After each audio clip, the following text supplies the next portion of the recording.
pada tanggal 22 Oktober tahun 2019, pesantren Nurul Ulum Purlak Kabupaten Aceh Timur ikut serta merayakan pelaksanaan upacara Hari Santri Nasional, sebagaimana pada prinsipnya ini merupakan sebuah rasa syukur kami sebagai bagian daripada pesantren yang ada di Republik Indonesia ini, di mana pada tahun 2015 lalu Presiden Republik Indonesia mengeluarkan sebuah keputusan Presiden nomor 22 tahun 2015, tepatnya pada tanggal 15 Oktober 2015, di mana bahwa pada intinya negara sudah mengakui bahwa peran para kaum santri dan para kiai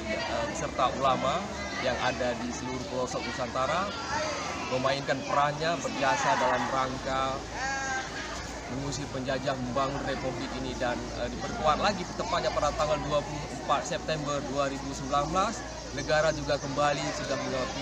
memberikan pengakuan kedaulatan pada pesantren, yaitu dengan disahkannya undang-undang tentang pesantren. Ini merupakan sebuah momentum baru bagi lembaga pesantren yang ada di Indonesia, dan khususnya bagi kami pesantren Nurul Ulum yang berada di Kabupaten Aceh Timur, merupakan sebuah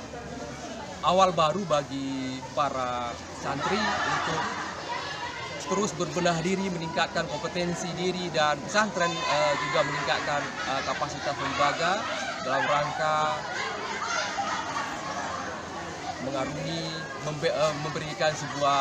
konsep pendidikan, layanan pendidikan agama bagi para santrinya dalam upaya bisa bersiap-siap menghadapi persaingan global yang memang terus tidak bisa kita bendung, dan harapannya dengan ada peluang dan sebuah pengakuan dari negara telah memberikan peluang sangat besar bagi pesantren dan khususnya para santri ini. Santri harus menyambut ini dengan terus berupaya meningkatkan ipteknya dan tentunya dibentengi dengan imannya.